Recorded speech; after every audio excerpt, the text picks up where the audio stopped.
Yep. And you're pest control. Yeah, I saw some other things you do on there too. You do pool work. That's correct. Yep. I own a pool company, pool service business that's based out of Milton, and then I also own a pet waste valet removal service that's based out of Doraville as well. We service Metro Atlanta called Rough Stuff.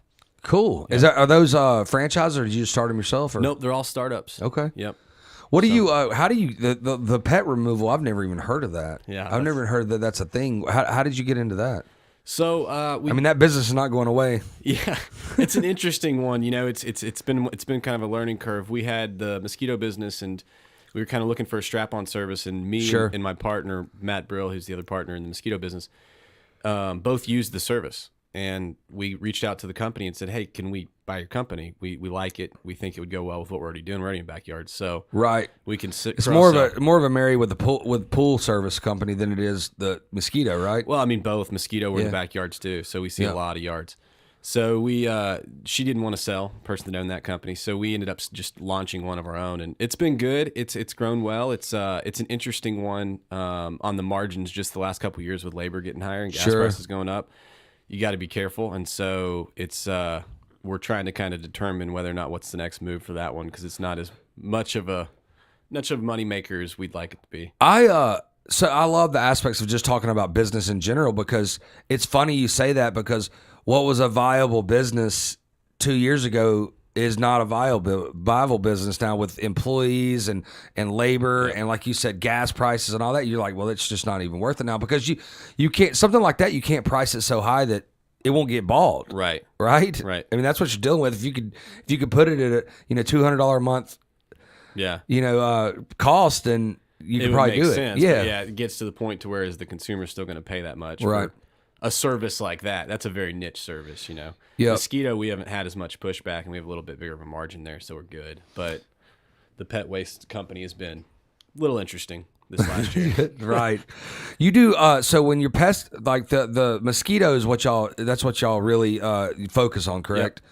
And I've seen these Mister things. I looked up on YouTube one time and saw the things, because really what I looked up to find it is I wanted something around my tailgating tent. Okay. To mist in where it wasn't hot. Right. And a tank, and those systems were out there. Right. And then I saw one that was, how they automated misting systems. Well, then they're like, if you like this, you'll like this. And I was like, I do like that. Like, I'm the guy. Like, I do like that. It's like, this is for mosquitoes, Yeah. And I think at the time, now I know at the time I was living in another house than I live now, and we had a mosquito. My wife could come out there and there'd be like 15 mosquitoes on her, and she would whelp up. A mosquito could land on me and sit there for 30 minutes, and it doesn't even leave a bump. Doesn't bother me. I heard that they are attracted to a certain type of blood type, right? There's all kinds of different things. Yeah, your sense, your blood types, the way you breathe out, all that.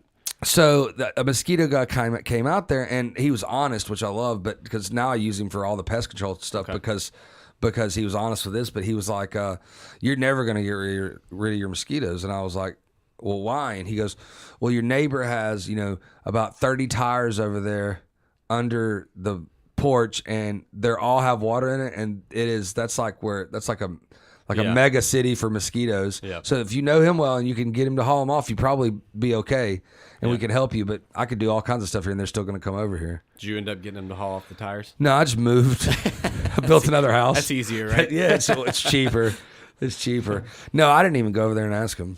Yeah. Nah. It's we deal with that from time to time. I mean, the treatments work really well. The mosquito misting systems work really well. Yep. But at the same time, it takes whatever's around you is going to constantly influence that too. So you got to be careful. Luckily, we're mainly in the Metro Atlanta area, so we don't see a ton of like tires and stuff. Yep. But we'll see like old pools, swimming pools that aren't being maintained. And man, you'll never get them under control. Yeah. They just stay over there, don't they? Yeah, they do. What is so? Tell me about the technology in the Mister system.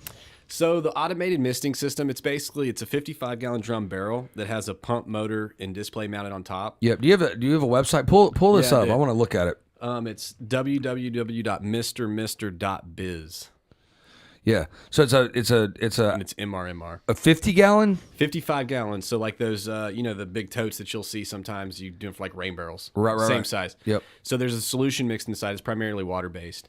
That's a pyrethrum, which is a relatively safe solution. It dries out in about 45 minutes in sunlight, so you don't have a long residual like you do with most pest control products, which is why you're able to use.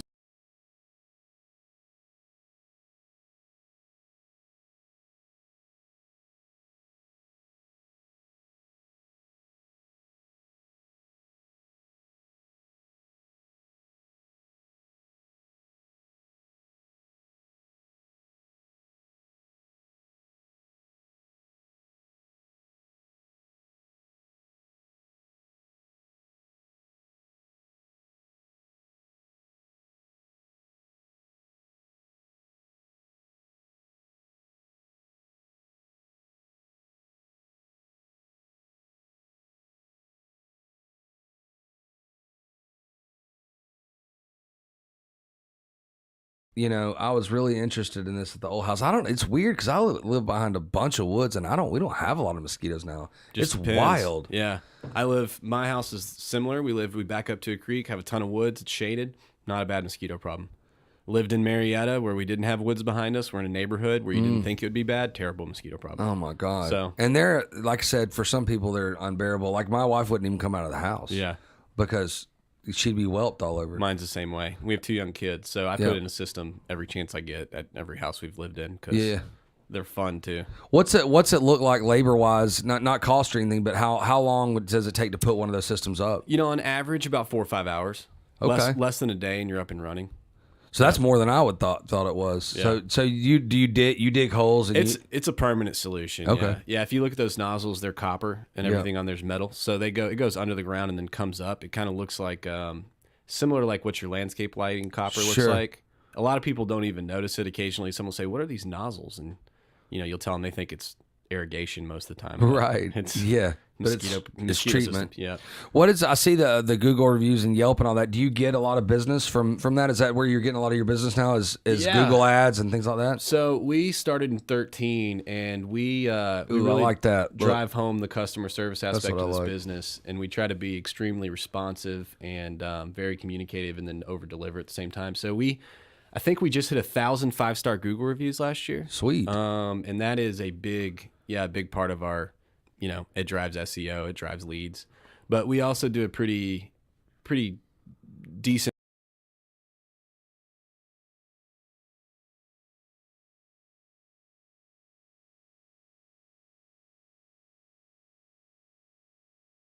That's probably the best customers is, hey, that my neighbor does it right. 100%. Yeah.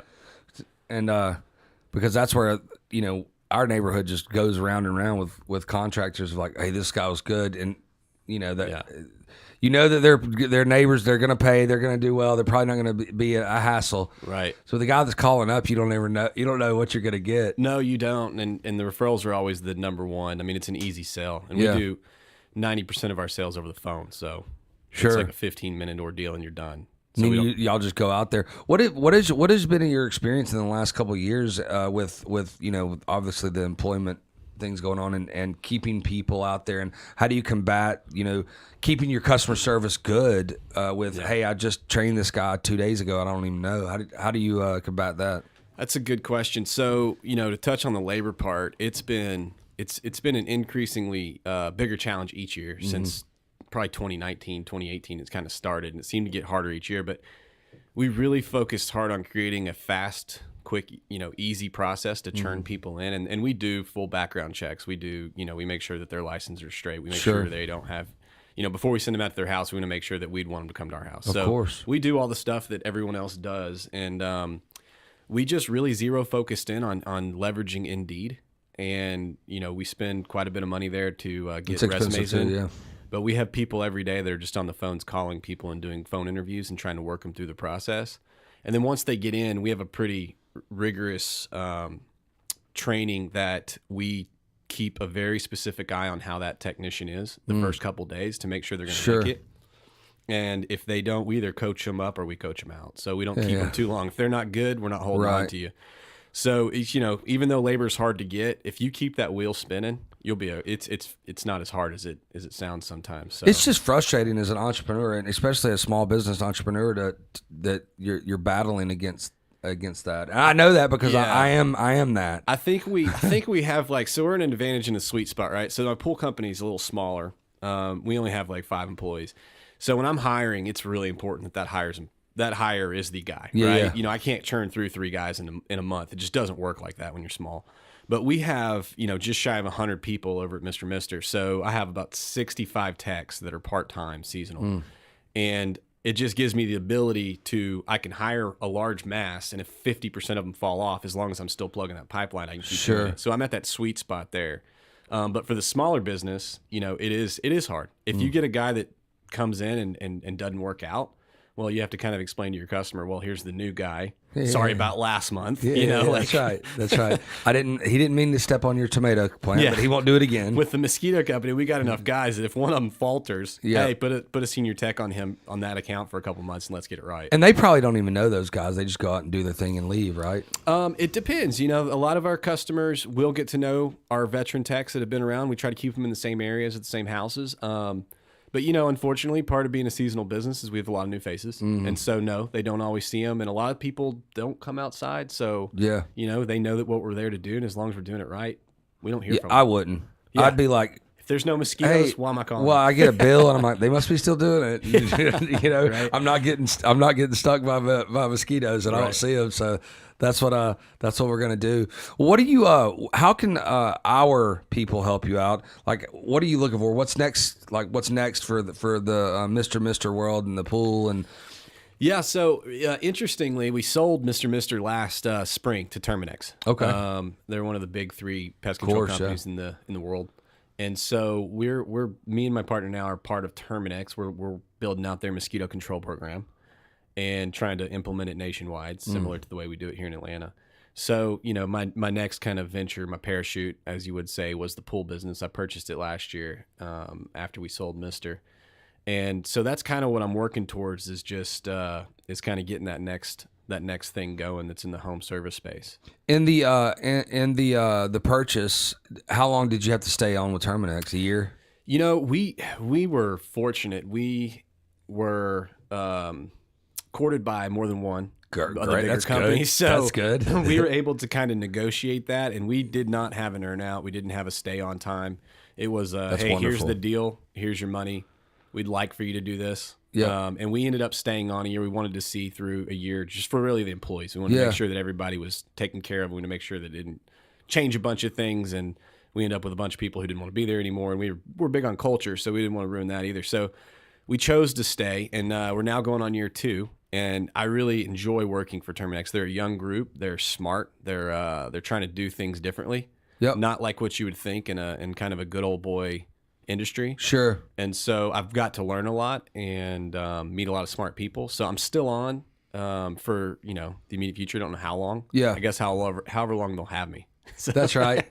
Well, a lot of people, out there that own small businesses, have never been through an exit like you. That's something that a lot of people can learn. And then not a lot of people stay on. So it must be a good company that you're like, hey, I'm going to see it through. Yeah, the exits, it's an interesting thing, especially when you're dealing with a bigger company. You're talking about, they have their own whole M&A team, whole legal team. You meet with multiple different people. You sit in meetings with a lot of different people that look at your business through a microscope. So you got to be smart. You got to know what you're doing. You got to know your numbers. How big is Terminix? How many states are they in? They are worldwide. So they're coast to coast now. They're in multiple continents. Yeah. So I think they have, I forget how many employees. I'm probably wrong on this number, but I want to say just in the southern region, I think they're just at like 10,000 or something. It's a big company. Yeah, that's awesome. And they're in the works of possibly getting acquired by a company called Rentokil out of Europe, which would make them the largest pest control company in the world. They would pass Orkin if that happens. So, man, Orkin's been there for a while too, probably. Yeah, Orkin's a big dog. Like, long time. That's a big wallet to be able to buy something that's worldwide, isn't it? Right. I can't wait. Publicly traded, yeah. Yeah. That's awesome. A totally different beast. What so What do you so with the pool company, what does Terminex have to say about that? Hey, I've got you. I mean, obviously you were upfront. Hey, I've got this other company we work. Yeah. Like how much time do you put into there compared to, hey, I'm working with Terminex? Well, You probably got some good managers over there. yeah, I was fortunate. I kind of I feel like I've done it once, so I can figure out kind of how to speed it up. And I hired a really good person to run operations over there. And so I'm really just a point person for advice and kind of direction, and then I kind of help oversee the marketing plan for the pool company. But the daily stuff, I don't get involved in too much unless there's an issue, which knock on wood, not too many issues. I mean, we're not that big; there shouldn't be. So yeah, so I don't spend a lot of time over there. I mainly spend a lot of time on the mosquito company right now. So are you looking to help build the mosquito company still? Or are you looking to build the pool? What are you kind of focusing on the build part? I'm kind of waiting, just on the truth is like I'm waiting to kind of see what Terminex wants of me, how far we're going to get down that line. It's a big company. Yeah, things change. One day they might want to do mosquito, and next month it may be a different goal. And so, if they'll let me stay on and continue to build out the mosquito control program, I'd love to see it through. I'd love to see them succeed there and implement what we've done in Atlanta nationwide. And I think that'd be exciting and fun to watch. And then, that is cool. Look back in 10 years and say, oh, I helped do that. But it just kind of it seems to be kind of a little bit up in the air. So, but with the pool side, you're looking to add accounts. Yeah, it's an interesting industry. I always look at things from kind of a perspective of, is there room in there to get in and grow? Is there anybody that's doing it right? And I did a lot of research prior to purchasing it for like a year and a half, and I noticed there's a lot of mom and pop companies out there. Not a lot of consistency across the whole market. So you get a lot of variation in pricing. You get a lot of like variation in marketing. You get a lot of variation in the way people do everything. Right. And when you see something like that, you have to say to yourself, okay, at some point, right? You for industries, there needs to be a consistency across the board, a standard, right? And who's setting the standard? Well, when there's not a lot of people setting the standard, there's a lot of room to come in, and set a standard. And so that's kind of the way I looked at it. I thought to myself, there's some opportunity here to come in and do something a little bit differently, or along the same lines, but really put focus on the customer service side, right? And systems and processes, and utilize the technology that's out there so that there's no friction points for customers, right? And try to grow this thing like we did the mosquito company, and that's kind of the way I've done it. And so it's been good so far. The learning curve was the technology side. There's like 1,000 different pool pumps. Yeah. Yeah. I underestimated that. 1,000 different parts in each one of those. And they all have weird numbers with letters in them. And so you got to figure out what you're doing because they don't all fit. of them made in China. Yeah. That's it. Yeah. And they're all sitting on a ship in LA harbor. That part will be here in next January. Yeah. I mean, that is some conversation. We deal with that in the credit card processing thing because all the machines are made in China. There's a lot shortage for a lot of the. Really? Oh, yeah. Yeah. Tons of them. I mean, you're all. Interesting. Imagine how many, industries are touched by, hey, this is made in China. Almost everybody. You know what I mean? Yeah. You almost can't, avoid that, So would you cause my problem with always like the landscaping business is like, you're always somebody's always coming and say, this person will do it for $30 a cut. I'm like, well, go ahead. Yeah. And I've got a lot of people in the landscaping business, friends that own them, and you can't beat chucking a chuck. Right. I would feel like the pool thing is kind of like that too in the mop and pops. And it's like, hey, I can do it for this when you know what you have to make per. Right. Yeah, I mean, it is. And I think that goes with any industry. It goes with, mosquito control, it goes with the pool company. There's always those guys out there that are going to come in and cut, they're going to cut cost or figure out a way to do it cheaper. But I think there's also awareness. I think customers are getting smarter. Google is a real thing. Like you have to have a presence on the internet. And I think when you end up going with the mom and pop companies, you either get amazing customer service for a great price, or you get terrible customer service for a great price. It's never down the middle. There's no gray area. No, you're right. So I think some people would rather pay a little bit more to know that company is always going to be there when they call, and it's not Joe in a truck picking up the phone while he's out skimming a pool. Yeah, I feel like also people that are buying pools are, they've got money and they're putting a pool in, so they're huge investment. They're going to want to keep care of it a little more. They got a little more money to do that. I mean, I know for a fact if I had a pool, which I will not have a pool, I have a HOA and I pay that bill, so I will continue going to that pool. Yeah. But all my neighbors have been putting up pools. Like Yeah. there's so many pools coming up Yeah. in my neighborhood. And I'm like, why are you not? Like they're building another pool in there. And I'm like, why are you building a pool? They just want one in their backyard. It's their money. They can do whatever they want to with it. That's the industry trend right now too. Is the builders are not teeing themselves up to do the service, right? That's right. So what do they do when the builder's gone?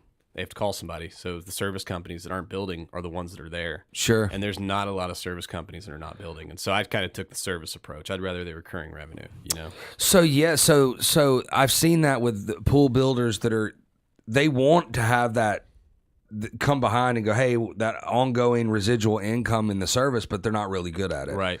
And they're worried about building the next pool because they're making $10, $20, $30, $40,000 in profit on the pools. Right. But they're letting the residual income that, hey, I can have this business still in 10 years if I do a good job, but they're not doing a really good job at it. Right. Yep. So I've got a guy that builds one of my guys that builds pools, and he got out of the maintenance altogether. See, I mean, and I get it. There's good money in the building. It's fast money, right? Yeah.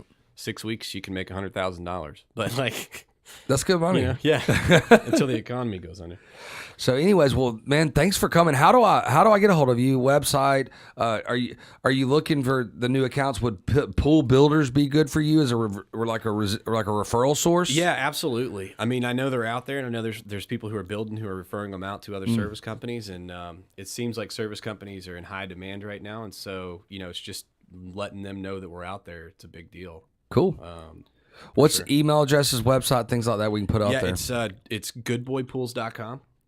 And you can get information from office at goodboypools.com. Okay. Yep. Well, thank you, man. I appreciate you coming. Yeah, for sure. Absolutely. Have a good day, man. Awesome. Thank you. Quick and easy. Cool. Quick and easy.